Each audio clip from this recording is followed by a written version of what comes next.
Calon Presiden nomor urut 2, Prabowo Subianto, mengaku tidak malu-malu menyatakan dirinya mencontoh cara kerja Presiden Joko Widodo.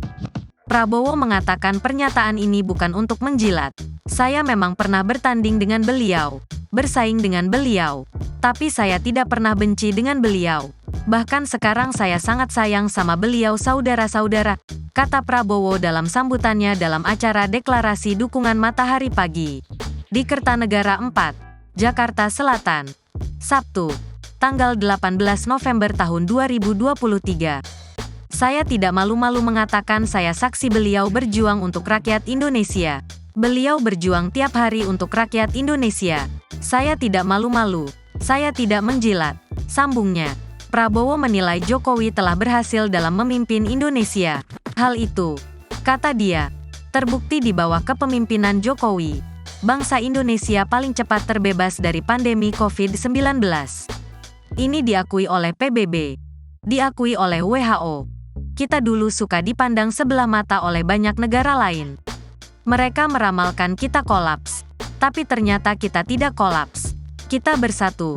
Kita rukun bersama-sama kita hadapi wabah pandemi COVID-19 lumayan berhasil. Tapi kita tidak boleh lengah.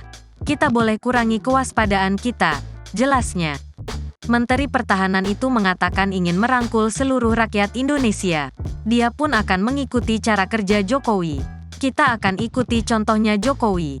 Kita akan merangkul. Kita ingin persatuan yang kokoh untuk bangsa Indonesia, tuturnya.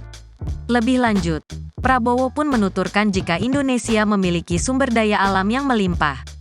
Dia pun tak ingin jika sumber daya itu dijual secara mentah-mentah.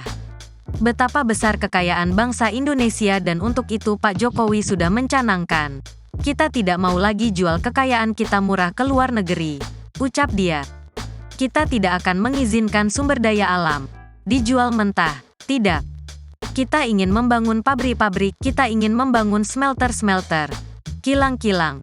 Kita ingin mengolah bahan-bahan itu menjadi barang-barang yang mahal untuk kemakmuran seluruh rakyat Indonesia, imbuhnya.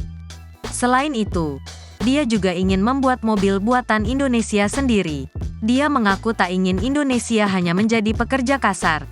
Insya Allah kalau rakyat percaya kami, kalau insya Allah kita diberi mandat, Indonesia akan punya mobil buatan Indonesia sendiri, motor buatan Indonesia sendiri, semua barang-barang industri buatan anak-anak Indonesia, dan kita tidak mau rakyat Indonesia hanya menjadi pekerja yang kasar. Kita tidak mau rakyat Indonesia terima UMR, terus. Kita tidak mau. Kita ingin Indonesia makmur, pungkasnya. Download Tribun X sekarang. Menghadirkan lokal menjadi Indonesia.